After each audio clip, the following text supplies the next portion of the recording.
Hello everybody, Andy here again. I know what you're thinking, not another video by Andy Mooseman. Yes, I'm afraid on a bit of a roll at the moment, but this is one particular video that had to be made today. Today being the Friday the 6th of July 2007, because it was 50 years ago today, Saturday the 6th of July 1957 at St Peter's Church Fete in Walton in Liverpool that John Lennon met Paul McCartney for the very first time. So I just listened to a programme on the radio, on BBC Radio earlier on today, and I was thinking it's 50 years ago today, and it's a bit like the old Sergeant Pepper song. It was 50 years ago today, but that probably sounds awful.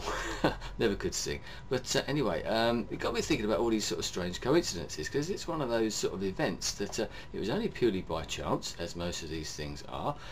John Lennon was playing in his band the Quarrymen at the particular fete. It was the first time that they'd ever had anything for the teenagers at that particular fete. Before, it had always been a normal run-of-the-mill type of church fete with all the usual sort of activities going on. They decided to have like a skiffle band, the Quarrymen. Paul McCartney was only there because he was friends with a friend of John Lennon's, and Paul McCartney decided to go along, watch the band, and then they got talking a bit later on, and Paul McCartney famously took I think it was John Lennon's guitar, and obviously had to turn it upside down because he played left-handed. It was a right-handed guitar, and apparently the guitar was tuned in sort of banjo tunings, which means nothing to me at all, because John Lennon only played the banjo before or something. And so he turned it upside down and started playing an old Eddie Cochran song, 20 Flight Rock, and they all sort of went, wow, that's great. And the rest is history, I suppose. Paul McCartney got a call to join the Quarrymen a few days later, and as I said, that's where it goes. And it got me thinking about all these other things, and fate and coincidence is one of those subjects that I thought about before. All those things that may have happened in your life, or stories that you can think about, maybe involving your family generally, like that it was just pure luck that someone happened to turn up. You had a particular conversation. There was a famous George Michael song. I'm not a big George Michael fan, but he did one of his very early singles was called Different Corner, and there was a line in that which is sort of stuck in my mind: turn a different corner and we never would have met. And how true is that? How many of us can, as I said, can think of things? From my point of view, my parents themselves, who lived in different towns, my father comes from the East End of London, my mother came from sort of rural Sussex, but my father used to have holidays down in Sussex, and one particular day they had a coach trip to the Derby, the horse race at Epsom, in June usually, and they both went with their sort of, I think my mother went with her parents, etc., and they just happened to be sitting next to each other on that coach on that day. And once again, the rest is history. Here I am. So I can think of that with when I met my wife, the same sort of thing. It's just pure chance that we happened to be in the same place at the same time. We had a mutual friend, never met each other before, never knew of each other's existence before, and then you find out that actually our parents knew each other, and little things like that. How many times have you been on holiday and met people that you know, or someone that is from the same town or something? I can remember vividly an occasion where me and my wife were on holiday in Greece, on a Greek island that was not particularly well known, in an area not particularly well known on that island, and we bumped into somebody who was the brother of a friend of mine who I knew, and all these sort of things. There was the writer Charles Dickens was sort of criticised, and still is sometimes actually, for the amount of coincidences that happen in his books. If you read any of his books, I think Oliver Twist is a great example, where the people at the end turned out to be related, and they're sort of coming from different strands of life and this sort of thing. And but if you look at your life and you look at all other lives, coincidence plays a major part, and fate and all those sort of what if moments.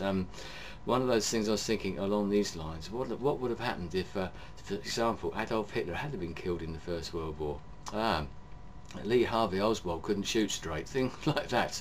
Didn't happen to be in that place at that time. How the world might be different now, how different the world would be if John Lennon hadn't met Paul McCartney on that particular day, and all those sort of things going on. They say that there's all these parallel universes out there for all the different eventualities that might have happened in your life or my life, and I just wonder, have you had something like that yourself?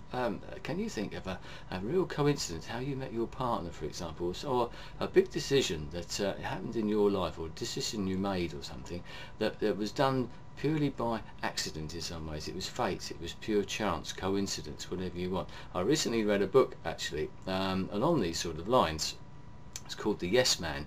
And one of these things with all of these examples, most of the time people have to do something for this meeting to take place. Paul McCartney had to make the effort to go to that fete on that day. My parents had to make the effort to go on that particular coach trip. When I met my wife, we both made the effort to go to that particular place.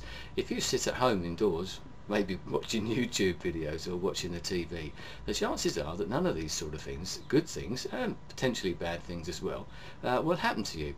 Because you're not getting out there and making them happen.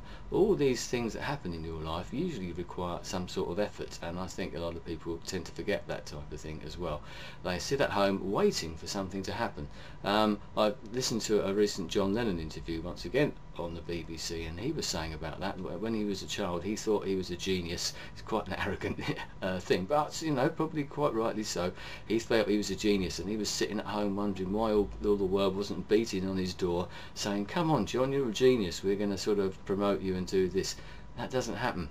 Everybody has to make an effort somewhere on the line. You have to say yes. If you don't say yes, the chances are that things won't happen.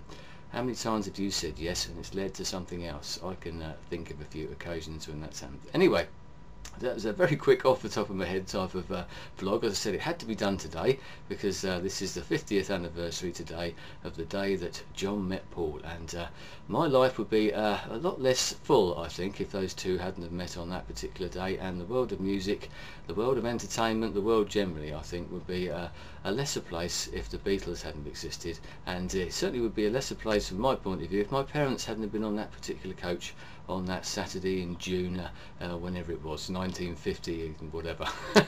Probably a similar day to the Beatles maybe, I don't know. But anyway, I'd be interested to know if you can think of any coincidences, fateful meetings, what ifs, all those sort of things that you've had, and occasions when you might have said yes to something you weren't sure about but it actually changed your life for the better. Anyway, thanks for your time. I shall speak to you again soon. Goodbye.